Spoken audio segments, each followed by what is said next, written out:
ఈ ఆకాశ దీపం గురించి ఇన్ని స్టోరీస్ ఉన్నాయా? అవునమ్మా.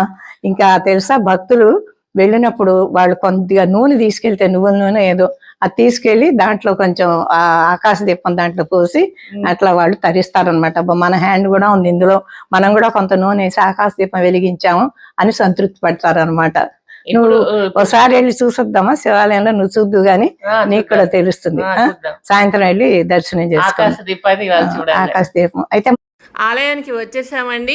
పూజారి గారు ఆకాశ దీపం వెలిగించడం ప్రారంభిస్తున్నారు. మరి కాసేపట్లో మీరు చూడబోతున్నారు ఆకాశ దీపాన్ని.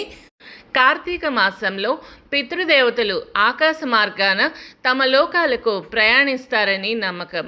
వారికి దారి సరిగ్గా కనిపించడం కోసం మార్గం చూపించే దీపంగా దీన్ని ఆలయాల ధ్వజస్తంభానికి పైభాగంలో తాడు సహాయంతో వేలాడదీస్తారు.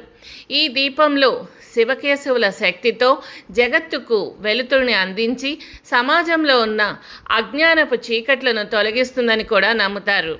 చిన్న చిన్న రంధ్రాలు చేసిన గుండ్రని ఇత్తడి పాత్రలో నువ్వుల నూనె పోసి ఒత్తిని వెలిగించి తాడు సహాయంతో ధ్వజస్తంభం పైభాగానికి దీపాన్ని వేలాడదీస్తారు.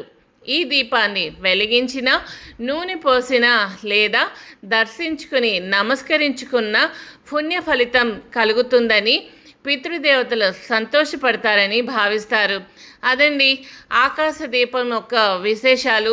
మీ అందరికి కూడా ఆకాశ దీపాన్ని చూపించాలి, మీ అందరూ కూడా దర్శనం చేసుకోవాలని చాలా కష్టపడి అక్కడ అంత క్రౌడ్ ఉన్నా సరే మధ్యలోకి వెళ్ళి మీ ఈ వీడియోని మీ ముందుకు తీసుకొచ్చా నేను. సో ఆకాశ దీపం ధ్వజస్తంభం పైభాగం వరకు వెళ్ళే వరకు కూడా చూసాను నేను. నాకైతే మనసు చాలా హ్యాపీగా ఉంది. మీ అందరూ కూడా శివనామస్మరణం చేస్తూ ఆకాశ దీపాన్ని దర్శనం చేసుకున్నారని అనుకుంటున్నాను. మీ అమృత గారపాటి.